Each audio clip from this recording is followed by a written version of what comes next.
Warning: the following video contains language that may be inappropriate for young viewers. Viewer discretion is strongly advised. Thank you. Sponsored by Stay Faded Barbershop and Salon, 488 Tompkins Avenue, Staten Island, New York, 10305.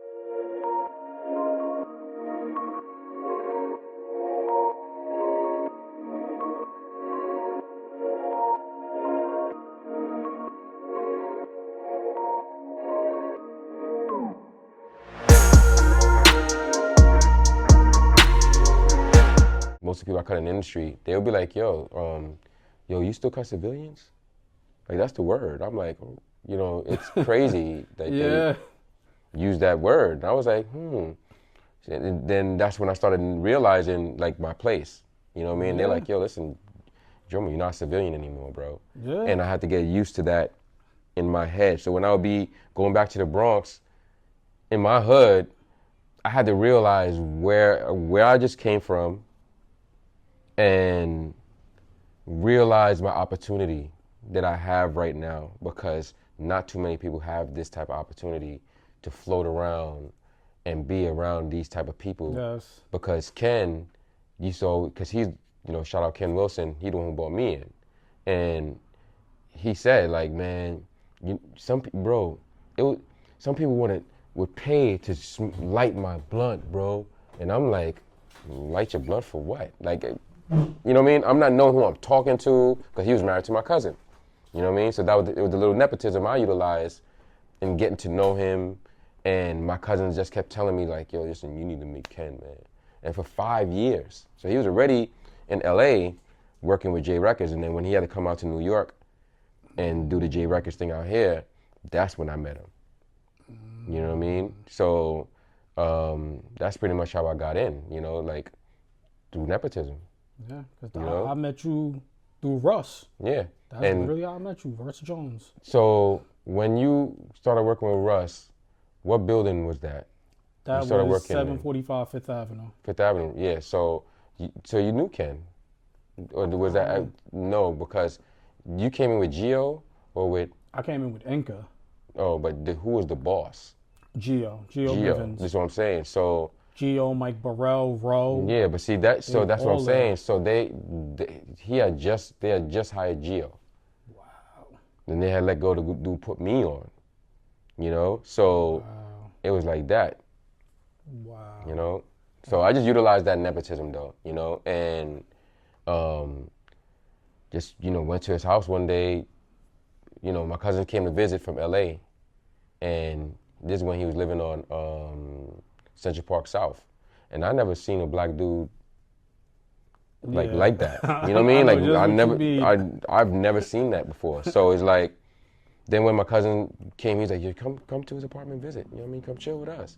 He said, yo, come smoke and chill, man. I'm like, all right. You know what I mean? Like, I'm not knowing where I'm going. You know what I mean? So I just went down there, went to go cut, and I'm like, notice I'm walking into Central Park South. Condo. Yeah, that's where J Records was, Central Park South. Because he's to walk to his walk to his office. Yeah, that was by the Park Plaza. I know out Inca's office, we would see the Plaza Hotel, right? Right there, it's right in the corner. Okay. So he would have that apartment during the week, and then he had his mansion, and you know what I mean? But this is when I started figuring this whole thing out. Like, who is this guy? Like, and I really didn't know. Like, and then he didn't dress flashy. So one day he came to visit. That's when I used to I had property in the Bronx, and we had like a little club in the basement. So he came and visited one day, and he pulled up in his Suburban and and I'm like, oh, like, because like I said, he's old school. So he dressed down all the time. So I'm sitting there, and then I see him there, and then seeing how he's moving. But this is before I saw his apartment. He saw the Suburban. I'm like, oh, whatever. Then one day, he shows me his new, take me down to the garage after I get to know him and everything, and he shows me his Rolls Royce. And I'm like, got a Rolls Royce? Like, he rocking a Rolls Royce? And he said, yeah, Richard Pryor got the other one. The comedian Richard Pryor? Yeah. Oh, man. So he has his was cream with the brown paper bag rag top, and Richard Pryor, he said, yeah, Richard Pryor have the ghost one, the white one with the hard top on Jets magazine. Oh, wow. So I'm like, yo, damn, who's like? I'm literally looking at him like, yo, damn.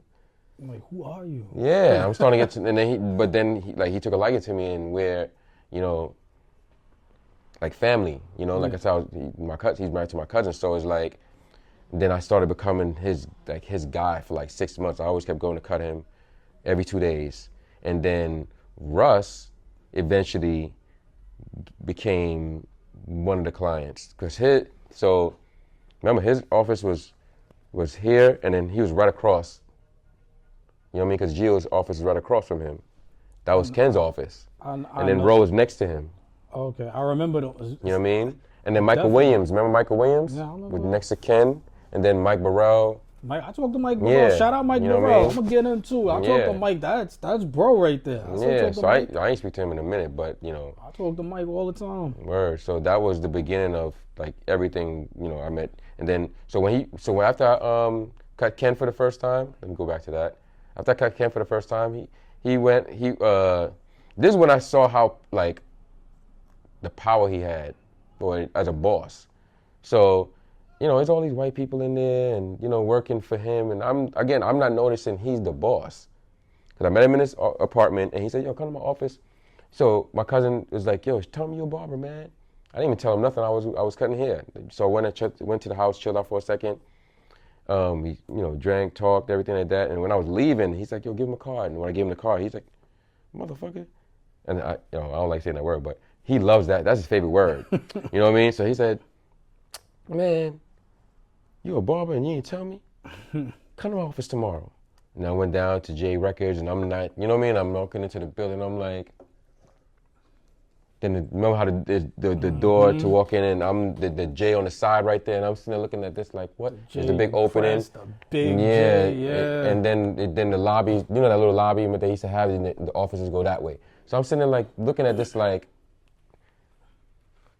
baffled and like just amazed. You know what I mean? And then I'm seeing all this music blast, some people blasting their music by a thing, and I'm saying like, damn, that's dope that you could be in your office and just blast your music all loud like this. And yeah, I thought that was cool. That was cool. Just to like, see I that, thought that was the coolest thing. Like I get to sit in the office and listen and to just music blast my all music. day. Yeah, this is crazy, yo. And then went into his office, cut him. Then after I cut him, look at this haircut. You remember the gong show, the little gong? So he had a little gong, and whenever they get ads, yo, bro, we got an ad today. You know, so he got his haircut, and he just went out and just went. He said, boom, and everybody just jumped. And I'm like, yo, damn, he really is like the boss here, yo. Like, and he said, we got a new motherfucking barber in town. You don't see me? You don't see me? And I'm like, yo, this is crazy. Like, I was embarrassed a little bit though, but because he put me on the spot, you know what I mean? Yeah. Everybody's looking at me, and I'm like, damn, all right. And then he said, then he gave me, and he said, you got cards on you? Then to all the black people that was in there, he said, man, give him a card. Give that nigga a card. Give him a card. If a door was closed, boom. This is my barber. Give that nigga a card. And there was Larry Jackson. Wow. Larry and Trevor, and then when you had to go around to the A&R side. And then he's like, yo, give him a card. And then it went from there. But they didn't call me until like months later. Yeah. But they saw my face frequently. And then that's when I started cutting Russ. Because that's how I met you. I remember the very first time I seen you, because I thought that was like the coolest thing. Like you said, I'm a kid. I've never seen this. Mm-hmm. I go in Russ' office. He cutting his hair. Russ talking to me. Paul, you know, we got to go down there. Mm-hmm. We was doing something with Mario. Mm-hmm. Mario. Or Mario, yeah. Yeah, he was with Mario, and he's talking to me. I'm like, damn, bro, he's in his office getting a haircut. Mm-hmm. Nah, that's official. You know what I'm saying? Like, I'm like, that's a. I remember that day crystal clear, because it was pouring rain. I had to walk to BB King's, and I remember I got by the Dream Hotel, because I remember I'm looking at the lights changing on the hotel, and I remember it's pouring, and Gio stopped his car. I didn't even expect it. Gio stopped. He said, Paul, where you going? I was like, I got to go to BB King's. I got to go over there and do something with Mario. He said, get the hell in the car. What are you walking in the rain for? You know, because I just looked at myself as just the intern street team kid. I didn't look at myself, and I'm like, they damn, don't look at it like that. I'm in the Maybach with like, I'm in a Maybach. I'm be honest, yo, Gio, I never even knew your title. I just knew you were him, bro. You know what I'm saying? Like, I just knew this dude is light years. Yeah, shout out to Gio. I didn't know what Gio did. I just knew Gio called shots. We walk up in there, yo, go over here, do this, Mario, yo, make sure Paul, and I'm like, bringing up names, playing my part, gang. Like, all right, like, give me those posters. Yeah. You know, at least I didn't get to walk in the rain. That's how I looked at it. I didn't get to walk in the rain. That's cool.